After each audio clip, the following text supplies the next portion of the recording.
The Battle of Umbara is one of those Clone Wars arcs that just made the Clone Wars awesome. The animation improved, the writing is great, and it's just generally a high point in the Clone Wars series.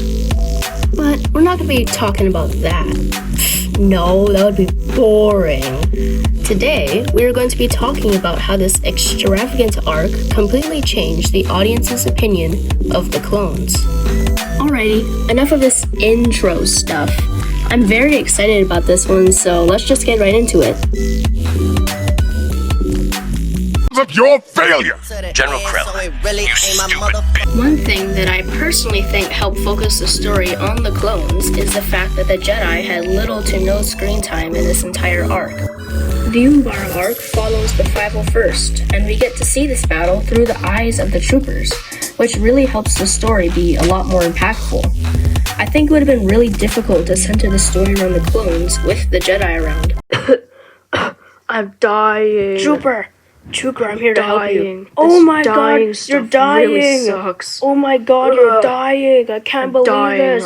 I'm so angry. I hate General, dying. Please, give me a little space and Yoda, oh my god, you're dying. Stop it, Oh General, my please. god, you're dying.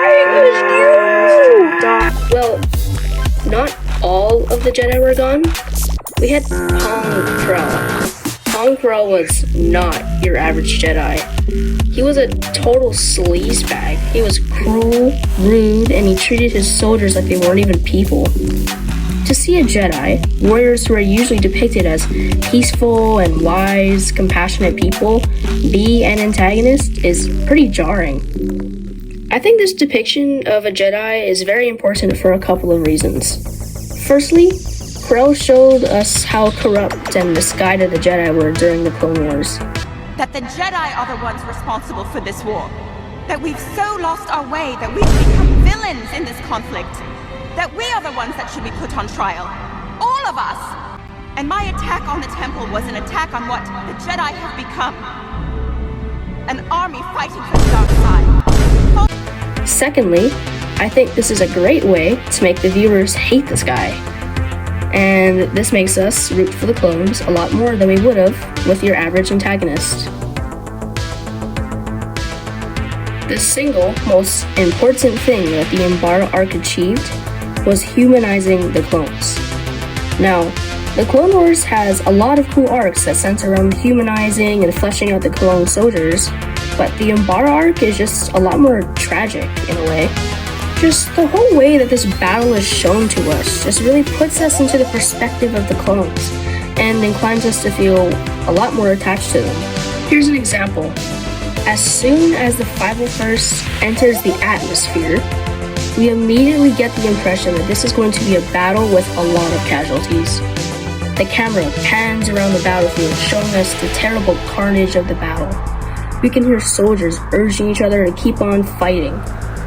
Just look at this guy. As soon as his feet hit the ground, he gets blasted right in the face. He couldn't even take a step forward. The first couple minutes of this arc already paint a perfect picture of a tragic, pointless slaughter from the perspective of the clones. Oh, I can't. What's I going to say? There's my cat. She won't send me. Oh yeah, and speaking of pointless slaughter, we haven't even begun to discuss how Krell's agenda against the clones causes so much avoidable death. Because it does. Another interesting thing that Krell's tyranny reveals is the clones not wanting to follow orders. Those missiles have 100 megaton yield. We won't even make it to the Delta. What can I do? I've tried to reason with him. Those are the orders. Great, another suicide mission. The capital is too well armed. Why does it seem like he has it out for clones? Do you really think he doesn't care if he loses men? I'm not saying that, but I do think his desire for victory has blinded him to the fact that there are lives at stake. I've never seen a general with these kinds of casualties. He's out of control. He is not acting like the other Jedi. He has no respect for us. Listen, I don't agree with him either, but the Umbarans have it as protected as the capital. But we've got their access codes and their own hardware. You're able to crack it? Mm-hmm. We can sneak right past their blockade. Get where our ships can't. Due to Krell's problematic management style, the clones begin to question and deride Krell's reckless ideas. This is really interesting for a couple of reasons. One reason being it helps humanize them. The clones were introduced to us back in Attack of the Clones as mindless soldiers who take orders without question.